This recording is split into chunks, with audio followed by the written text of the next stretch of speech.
ये 5 पार्टियां भी बहिष्कार करेंगे कि सारे विश्व में, सारे दुनिया में एक मैसेज क्या जाएगा कि भारत के अपोजिशन और रूलिंग पार्टी डिवाइड है। अगर ये खुद डिवाइड है तो 140 करोड़ लोगों का काम है, कैसे करेंगे? हमें क्या विश्वास रहेगा ये हमारा है? ये तो राष्ट्रपति का अधिकार है, ये कह रहा है ना विपक्ष।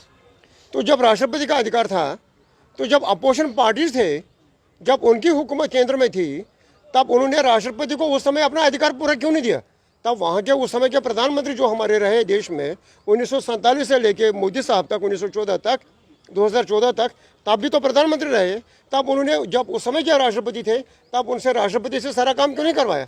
आज जब मोदी के साहब का टाइम है, आज ये बोलते हैं कि राष्ट्रपति मैडम करना चाहिए। जब राष्ट्रपति मैडम को कैंडिडेट दिया था राष्ट्रपति पोस्ट के लिए, तब इन्होंने मैडम राष्ट्रपति का बहिष्कार क्यों किया था? इसके लिए अपोजिशन कैंडिडेट खड़ा क्यों किया था? तब इनको बोला था एक दलित महिला है, मैं इनको सपोर्ट करना चाहता। ये इनकी वो मसला नहीं है। अगर एक ही मुद्दा होता चलो हम भी सपोर्ट करते, हम एक कश्मीरी पंडित 7 लाख कश्मीरी की नुमाइंदगी करते हैं, लेकिन हमारे मसले 20 साल में कभी हल नहीं हुए। जैसे ही नए संसद भवन का निर्माण हुआ तभी से सियासत का घमासान जो है शुरू हो चुका है।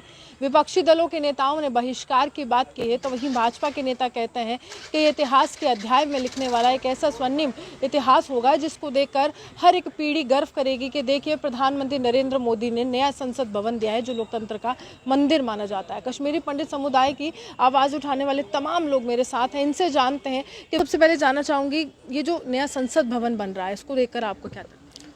आज हमारा देश खुश होना चाहिए, हमारे देश के 140 करोड़ लोग खुश होने चाहिए कि 1927 के बाद पहली बार भारत सरकार का अपना बनाया हुआ पार्लियामेंट है, जिसका उद्घाटन हमारे माननीय प्रधानमंत्री नरेंद्र मोदी सिंह साहब 28 मई परसों करने जा रहे हैं। लेकिन हमें दुख से कहना पड़ता है कि जो लोग पार्लियामेंट में बैठे हैं, जो 25 साल से पार्लियामेंट में है, 20 साल से पार्लियामेंट में है, 10 साल से पार्लियामेंट में है, 3 टर्नें पार्लियामेंट में दिए हैं, अपोजिशन पार्टीज़ों के लीडर है, वो मंत्री भी रहे हैं, सीएम भी रहे हैं और गवर्नमेंट में कैबिनेट मंत्री भी रहे हैं और कुछ लोग अपने आप को प्राइम मिनिस्टर पोस्ट भी मानते हैं। लेकिन आज वो इसका बहिष्कार करने जा रहे हैं। अगर ये बहिष्कार करेंगे, 18 पार्टीज, 10 पार्टी, 5 पार्टियाँ भी बहिष्कार करेंगे कि सारे विश्व में, सारे दुनिया में एक मैसेज क्या जाएगा कि भारत के अपोजिशन और रूलिंग पार्टी डिवाइड है। अगर ये खुद डिवाइड है तो 140 करोड़ लोगों का काम है, कैसे करेंगे? हमें क्या विश्वास रहेगा ये हमारा है? ये तो राष्ट्रपति का अधिकार है, ये कह रहा है ना विपक्ष। तो जब राष्ट्रपति का अधिकार था, तो जब अपोजिशन पार्टीज थे, जब उनकी हुकूमत केंद्र में थी, तब उन्होंने राष्ट्रपति को उस समय अपना अधिकार पूरा क्यों नहीं दिया?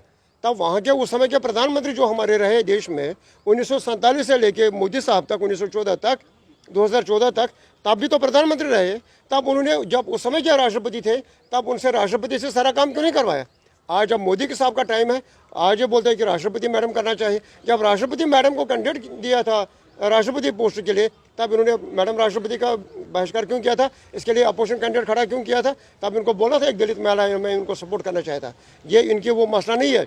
अगर एक ही मुद्दा होता चलो हम भी सपोर्ट करते, हम एक कश्मीरी पंडित 7 लाख कश्मीरी की नुमाइंदगी करते हैं, लेकिन हमारे मसले 20 साल में कभी हल नहीं हुए। 34 साल से हमारा माइग्रेशन का टाइम है। इन अपोजिशन लीडरों ने कब हमारी बात की पार्लियामेंट में? हमारे लिए पार्लियामेंट का एक दिन का घेराव क्यों नहीं किया? इन्होंने एक दिन पार्लियामेंट का बहिष्कार क्यों नहीं किया? लेकिन 1 करोड़ रुपये पार्लियामेंट में एक मेंबर का खर्च दिन में होता है, लेकिन जब पार्लियामेंट ठप होता है तब इनको याद नहीं आता। भाजपा ने क्या क्या किया है इसमें? भाजपा ने भी नहीं किया, चाहे कांग्रेस की ने नहीं किया, भाजपा ने नहीं किया, जनता दल ने नहीं किया, स्टेट में जो पीडीपी बीजेपी थी नहीं किया, नेशनल कॉन्फ्रेंस थी नहीं किया, कांग्रेस फुल फ्लैजेड थी नहीं किया। जो भी सरकारें रही है आज तक, चाहे केंद्र में रही है, स्टेट में रही है, कश्मीरी पंडित जो वास्तव में गरीब है, जो माइग्रेंट है, जो गाँव के लोग हैं, जो दलित कश्मीरी पंडित हैं, जो विलेजर्स हैं, जो कैंपों में रहते हैं, हमारे कैंपों के नाम पर राजनीति करते हैं, गाँव के भाजपा भी कर रही है, आप मानते हैं? नहीं, क्यों नहीं करते? अगर नहीं करते क्या है तो राजनीति का? लेकिन उससे ऊपर उठ के हमें ये दर्द है देश की। हम पैट्रियाटिक है तभी हम बोलते हैं, हमें इनकी तरफ पैसे और बिजनेस नहीं है राजनीति।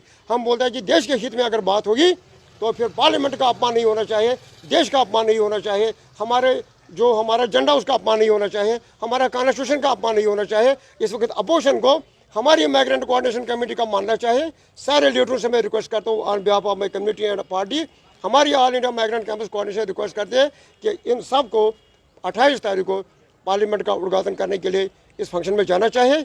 एक गौरव की बात है। उसके बाद इनका पूरा साल है, जितनी लड़ाई करने दो, इनका तो वही करना है, लोगों की काम इनको करना नहीं है। और मैं लोगों से भी रिक्वेस्ट करता हूं कि जो लोग ऐसा पंगा उठाते हैं पार्लियामेंट में, दूसरे इलेक्शन में इनको कभी वोट भी नहीं डालना चाहिए।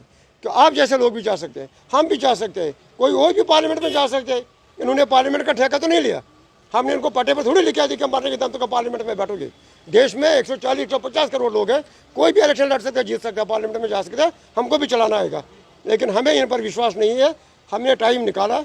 हम इनसे यही रिक्वेस्ट करते हैं कि देश का गौरव बढ़ाने के लिए अगर आप सनातन धर्म को मानते हैं, देश को मानते हैं, कॉन्स्टिट्यूशन को मानते हो, आपको प्रधानमंत्री के साथ खड़ा होकर इस उद्घाटन में सम्मिलित करने जाना चाहिए। देखिए, बहिष्कार की नीति को अपनाने के बजाय आपको वहां पर सम्मिलित होना चाहिए और दिखाना चाहिए आप कैसे देश का गौरव बढ़ा रहे हैं एक सांसद के तौर पर।